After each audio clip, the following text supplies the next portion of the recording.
like, just pretend that this is two pieces, and then you take it, and then this is what happens when you lay down with somebody right here.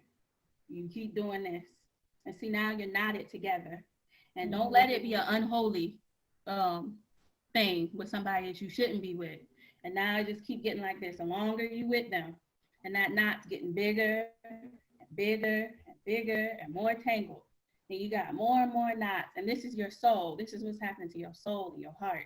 Knot, knot, That's good. Good. after knot after knot. Look at this. We just get knotted up. And look, there's nothing left. And you can't tell the beginning from the Who is end. who? You just got a Wow. big knot right here. What you can, and see, could anything flow through this? Nothing can flow through this. Nothing can move. You're just a big knot. You're just a big hunk. So I stand for y'all as a woman who's been through all these forms of abuse, and I mean severe. I thank God that I'm here today. But this is what happens to you, and there are people who are sent from hell. I believe it's on assignment to specifically do this to you. Yep. They dry you up. They dry up your rivers of wind of fresh water from the Holy Spirit, and you get knotted up. And then next thing you know, you're struggling with what they're struggling with, because now they inserted into themselves. And I don't know how real I can be with y'all, but I feel like we got all Keep women. it real. Okay. Keep it real. They've inserted into you, into your womb, their trash, their pain, their darkness. Because as a woman, as a carrier, as a receptor, as a receiver, you're absorbing, you're taking. And you said you think you can show them. The reason that you feel that way is because women were innately made to nurture and to incubate. Right. So when you put something in an incubator, you bring it to fullness of life. So once this man that knotted himself up, and I think Jewel mentioned narcissists earlier, they aim to kill. That's why they love bomb people, so that they can get you in this. Because then you can't walk away. Now they beat you down so bad, ain't nobody gonna want you. Only I want you. You only look good to me. And they tell you that. Nobody else is gonna want you. You think that now you've been beat up too bad, you can't get out of this. You think I've been with Boo Boo for 8 years and I done lost my edges. What I'm gonna do? So now it's getting messed up, tangled up. You try to see him. You heard that song by Fantasia? When I see you, you're always on my mind. When I see you, there's something about you every time, because the spiritual debris from them is hosting in your womb, in your body. It's hosting. Yep. It feel like you're gonna die. It feel like you're gonna die. You can't breathe. You can't talk to them because you knotted up. They knotted up in you. So the best thing that you can do is start getting untied. And only the Holy Spirit can do that to you. Start untying layer by layer, and it's gonna hurt. It's gonna be so painful. You're gonna cry. You're gonna miss them, especially if they were abusing you. Especially if they were abusing you, because you start loving your abuser. Because you think, I can change them. I can do better. I can make it better. No, you can't. Only God can. So slowly, bit by bit, you get untied. And that is the point of that abuse. Because if you get weak enough in yourself, you'll say, I got to do this. I got to sleep with him to keep him. And now he's broken down your self-worth so much. He's broken you down in your soul so much that you don't even value the standard that God has given you anymore. And you feel like God has abandoned you because you were getting abused by this man. So now you tied up with him, and the Lord, this how you met him. You was flowing and you was having a good time, and he saw you and he targeted that. Yeah, girl, we gonna get married. You gonna have my babies. I'm gonna do this. It's gonna be you and me, girl. And then as soon as he lays down with you, what happened? He turns into somebody else overnight.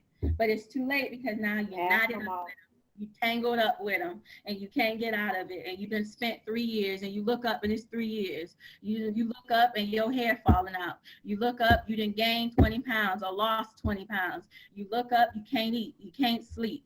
You look up the things of the Lord that you were running for. Now you ashamed and you hiding. You look up, and every time, Lord, I done sinned again. Lord, here it is, me again.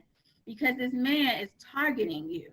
And that is why they abuse you mentally, so that you will fall into the snare of the soul tie. Because you can walk away from a man, he start cutting up, you ain't had no sex with him.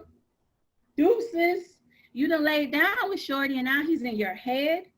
and you go to put on some clothes. No, this dress don't look right, because you're looking at you through his eyes.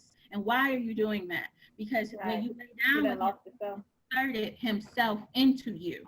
When you lay down with him, whatever his negative energy is, his struggles, his battles, he's inserted that into you. And now you absorbed it and you trying to make it better and you trying to heal him.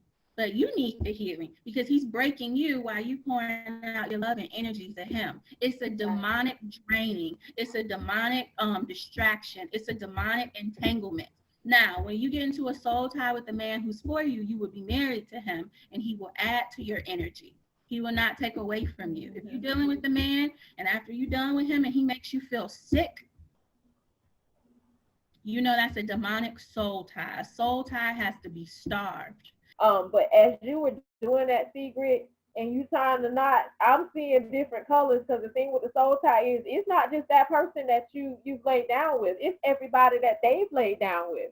That those soul ties that they've created with other people that haven't been broken. So you're in a sense sleeping with everybody they've slept with, and they're in a sense sleeping with everybody you slept with if you haven't purged that stuff. And that only we can only purge that stuff out through God. So that's why it's so hard mentally and emotionally for us to break free of that stuff because it's like she said, it's like you're being bound up in a bunch of chains and you don't know what's from what. You can't get to the unlock the combination. You just see chains everywhere because the minute we open ourselves up, so to speak, to all that person and all of their demons, because that's what it is.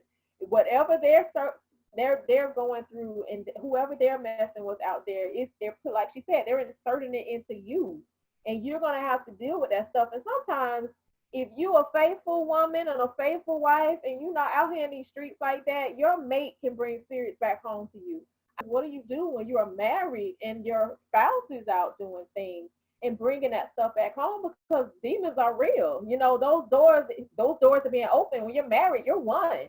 So even though I'm not the one out there, running the streets and doing whatever, we're still one. And then when we get together, you're bringing that stuff back home. Now I got to fight demons because when you talk about those soul ties, there people can tell you all day long, like Secret said, I'll just leave. It's not that easy. It takes prayer, fasting. You have to be strong because when you're going through that kind of stuff, depression sets in. You got low self-esteem. You got all kind of stuff that you're dealing with in your mind. You become suicidal.